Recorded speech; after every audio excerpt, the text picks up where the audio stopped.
Questions-réponses par Emmanuel Bell. Bonjour Emmanuel. Bonjour. Ça va? Merci. Et je vous laisse la parole. Bonjour à toutes et à tous. Donc Emmanuel Bell, je suis responsable acquisition et data analyse au sein de BNP Paribas Cardiff. Donc Cardiff, c'est pas forcément une marque très connue. Donc je vais vous présenter rapidement le groupe. Donc BNP Paribas Cardiff, c'est la filiale assurantielle de BNP Paribas. Donc vous voyez qu'on est ici. Donc c'est la filiale assurantielle et c'est un groupe qui s'est construit sur un business model qui est avant tout fondé sur le partenariat. Donc ça c'est important parce que vous verrez que nous on travaille sur cardiff.fr et on est en mode B2C, donc on est un petit peu, non pas à l'écart, mais en tout cas en mode expérimental au sein d'un groupe qui met en avant un modèle économique qui est fondé sur les partenariats. Aujourd'hui, on est implanté dans 35 pays, on a 500 partenaires, 200 000 points de vente et 100 millions de clients. Donc c'est un énorme groupe. Alors, où est-ce qu'on se situe, nous, au sein de BNP Paribas Cardiff? Il y a deux grosses entités. Il y a tout ce qui concerne le corps, et donc les pays étrangers, et BNP Paribas Cardiff France, qui est organisé, là j'ai un peu simplifié, il y a 3 grandes business units. Les grands réseaux qui en fait couvrent toute la distribution des produits d'assurance via les agences bancaires, le retail. On a les partenariats banques et entreprises, là c'est la distribution des produits d'assurance auprès des banques privées. Et puis la business unit à laquelle le e-business appartient, qui est celle du digital courtage et du e-business.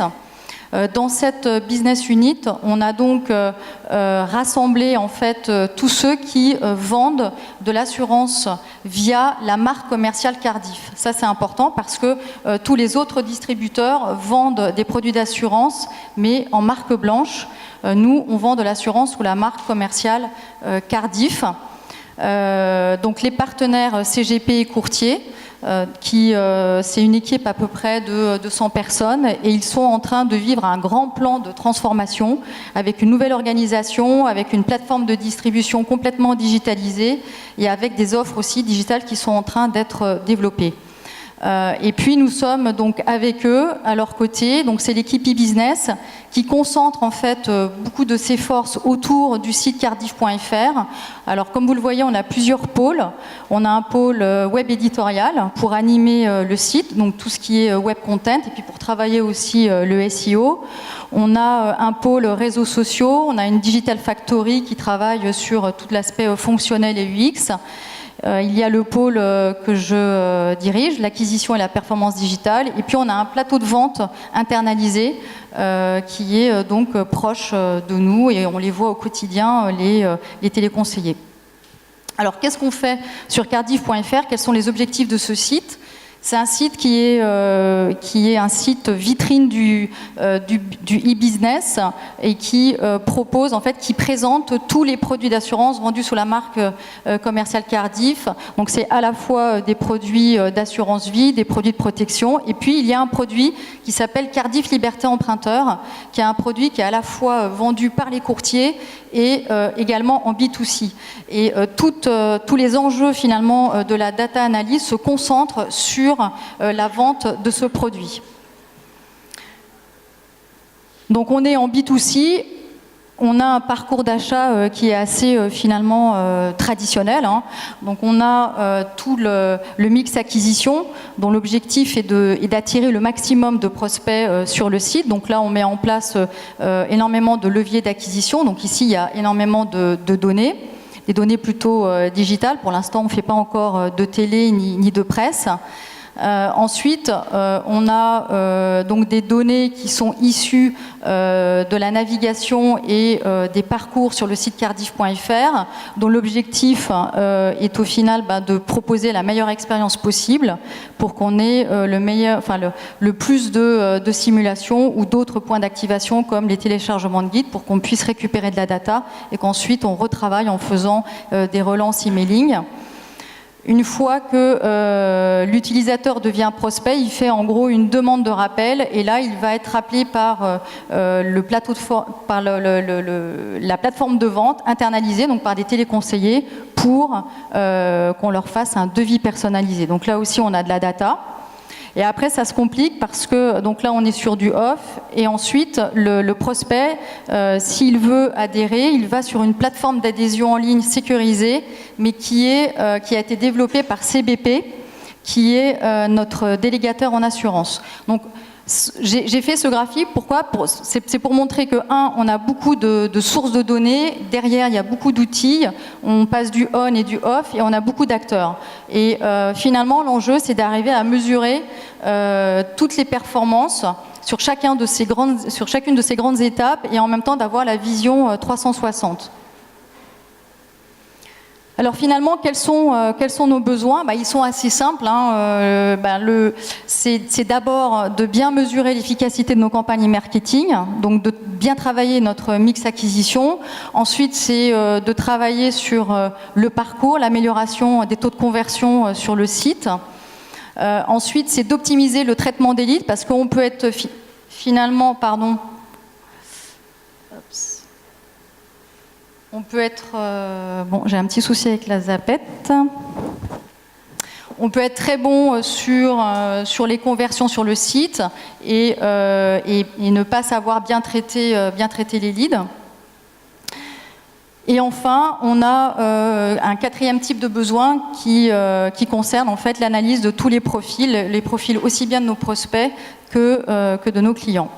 Donc pour répondre à ces besoins, on a mis en place un certain nombre d'outils. Donc ça ne s'est pas fait forcément très rapidement, bien que nous, on a la chance justement dans notre business unit d'être assez libre, mais la liberté parfois s'arrête aux portes de la DSI et sur certains sujets, on met un peu plus de temps, notamment quand on commence à parler de la sécurité des données. Bon, là, il faut être patient, mais on y arrive. Donc on a mis en place des outils de Commanders Act qui nous permet surtout de bien mesurer tout le mix acquisition. Donc on fait des analyses sur la contribution, l'attribution des leviers. On essaie de dépasser la vision du last click. Ensuite, on a Google Analytics qui nous permet là d'optimiser tous les parcours. On a un outil PRM. Alors c'est un outil qui a été fait en interne il y a 3-4 ans, au moment où on lançait l'activité en B2C. C'est un outil qui devait avoir une espérance de vie de 6 mois et aujourd'hui il est toujours là. Donc il nous a bien aidés, mais en même temps il présente un certain nombre de limites. Et enfin, on a toutes les données issues du CRM de CBP. Donc, toutes les données clients, les données qui sont liées aussi au montant emprunté, au chiffre d'affaires, c'est notre délégataire qui les détient. Alors, sur Commanders Act, on a mis en place les solutions, on a mis en place 3 solutions. On utilise en réalité surtout celle-ci. Donc tout ce qui est évidemment tag management, donc lié à la fiabilité des données. On a travaillé beaucoup sur l'attribution et la contribution et aussi sur la réconciliation des données on et off.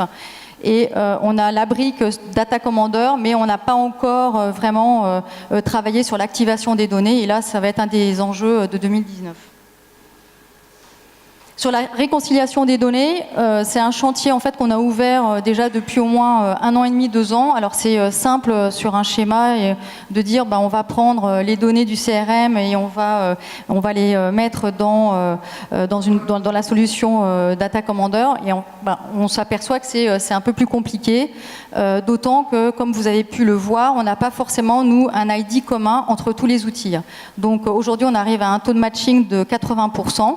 Des leads et des visites, ce qui est déjà plutôt pas mal. Donc on arrive à faire des analyses, mais pour autant, de toute façon, le 100%, il va être un peu compliqué à faire parce qu'on a beaucoup de leads qui sont issus des comparateurs et les comparateurs, ils ne passent pas par Cardif.fr. Ils vont directement dans notre outil Pvente, donc qui permet de mesurer les leads des comparateurs. Alors nos enjeux en 2019, Tout d'abord, c'est d'optimiser la rentabilité de nos investissements. Ça, c'est vraiment, nous, ça a été le mot d'ordre cette année, c'est-à-dire oui, on nous donne la possibilité de faire des tests, de faire, de vendre en B2C, de mettre en place plein de leviers d'acquisition, mais ce qu'on attend, c'est d'être rentable et surtout d'arriver à démontrer, quand on met 1 euro en SIA ou sur du display, combien ça me rapporte en contrat. Ce n'est plus simplement, et tout à l'heure on en parlait, c'est plus simplement la vision, les taux de conversion lead sur visite, mais c'est surtout, on va jusqu'au bout, on va jusqu'au contrat.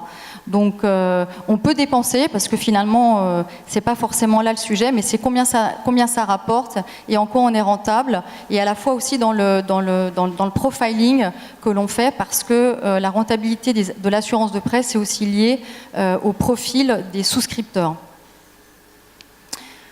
Deuxième enjeu, c'est d'optimiser notre mix acquisition. Donc là, vraiment de travailler sur l'attribution-contribution. Ça, on l'a déjà fait. Et surtout, d'activer, c'est pas là, c'est pas grave, d'activer toutes nos données, de travailler sur de la segmentation, sur des scorings aussi.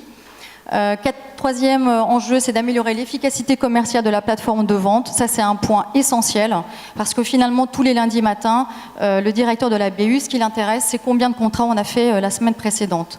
Et une partie de l'efficacité commerciale, elle vient des moyens qu'on va mettre sur notre plateforme de vente, qui aujourd'hui dispose d'outils assez préhistoriques, et donc on perd une partie finalement des leads, parce qu'on n'arrive pas à faire de bons scoring, on n'arrive pas non plus à rappeler tout de suite les prospects. Donc ça, c'est un enjeu majeur. Améliorer aussi et simplifier le pilotage transverse de l'activité business. L'idée, c'est de mettre en place, pas forcément 3, 4 reporting, mais 1, et qui permettent de donner une vision globale à l'ensemble de la direction. Et ça, c'est vraiment important aussi pour évangéliser sur ce qu'on fait et être impactant. Et enfin, voilà, développer aussi la data visualisation pour nous aider justement à embarquer tout le monde sur les sujets, sur les enjeux de la data. Enrichir la connaissance de nos prospects et clients, c'est aussi un enjeu. Donc pour y arriver, on a mis en place des chantiers. D'abord, le premier, c'est de finaliser et fiabiliser la réconciliation on et off. Ça, c'est vraiment important. Qu'on ait un bout en bout. Moi, j'ai le directeur de la BU me dit toujours, le jour où tu m'amèneras juste un petit tableau tout simple avec visite, lead, contrat, chiffre d'affaires et combien ça t'a coûté, moi, ça me va.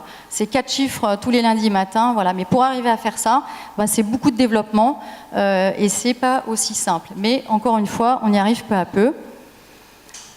Ensuite, c'est définir et déployer les cas d'usage de la DMP. On a mis en place un certain nombre de briques avec les solutions Commanders Act, mais on n'a pas non plus été jusqu'au bout dans l'exploitation de ces briques. Donc, c'est activer la donnée et personnaliser nos campagnes pour être encore meilleurs dans le mix acquisition, mieux cibler nos prospects.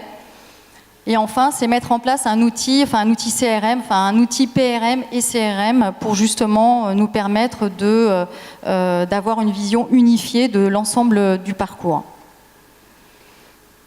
Alors pour y arriver, on compte sur le e-business, sur le pôle d'expertise. Voilà, c'est une équipe, on est en tout une vingtaine, mais il y a 10 téléconseillers, donc le reste c'est 10 personnes entre l'édito, l'acquisition, ceux qui s'occupent des réseaux sociaux et la Digital Factory. On a une vision assez transverse et on veut que les expertises soient partagées. Il n'y a pas forcément un spécialiste sur tel et tel levier et on essaye que tout le monde puisse travailler à la fois en acquisition mais aussi en UX pour avoir vraiment une vision globale et même jusqu'à aller faire des écoutes avec les téléconseillers pour vraiment comprendre ce que fait le client. Alors pour y arriver, on s'appuie sur des expertises et sur un accompagnement, notamment avec iProspect Data Consulting qui nous accompagne depuis des années et j'en profite pour remercier leur contribution, c'est important. Et également, on est bien accompagné par Commanders Act pour arriver à faire avancer nos chantiers. Voilà, parce que pour embarquer, c'est important. Seul, on peut aller plus vite, mais à plusieurs, on va plus loin. Et donc, on a vraiment besoin des expertises externes qui ont aussi une vision autre. Donc, ça permet d'enrichir aussi tous nos questionnements et ce que l'on va faire ensemble. Voilà. Donc, le digital, la data, c'est bien, mais l'humain et la confiance, on pense en tout cas, nous, au e-business, que c'est très important pour qu'on puisse avancer au sein du groupe BNP Paribas Cardiff. Merci. Si vous avez des questions.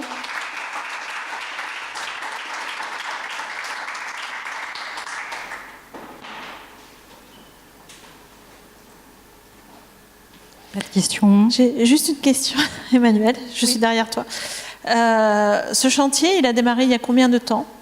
Le démarrage du chantier avec les différentes briques que vous avez identifiées. Il a démarré depuis 3 ans. 2 ans et demi, 3 ans, ouais. Voilà. Intéressant. Donc après, c'est pas forcément en continu. Hein. On a eu des moments où on a dû s'arrêter parce que on doit attendre la réponse ou les validations en interne qui peuvent prendre entre 6 et 8 mois, notamment sur tout ce qui est lié à la sécurité des données. Ça peut être très très très long. Avant de mettre toutes les données clients dans Mix Commander, ça a été, on a pris, il a fallu passer quelques checkpoints, mais on a réussi malgré tout. Mais c'est intéressant parce que des fois certains peuvent penser que ça va très vite. Ça va jamais très vite, effectivement. C'est la donnée qui est sensible, en plus la donnée CRM. Alors quelquefois il y a des volets de données qui vont aller plus vite que d'autres. Par exemple sur les campagnes médias, etc. Ça c'est des données qui sont complètement externes à l'écosystème. Donc on se passe un petit peu des validations IT, des SI, c'est des choses sur lesquelles les directions marketing peuvent être relativement indépendantes. Donc on peut avancer vite là-dessus. Après c'est vrai que quand on onboard de la donnée transactionnelle, de la donnée CRM, forcément ça prend un peu plus de temps et c'est normal. C'est ça ce que je voulais faire passer comme message. Merci. Est-ce qu'il y a d'autres questions? Pas d'autres questions. Merci beaucoup, Emmanuel. Merci.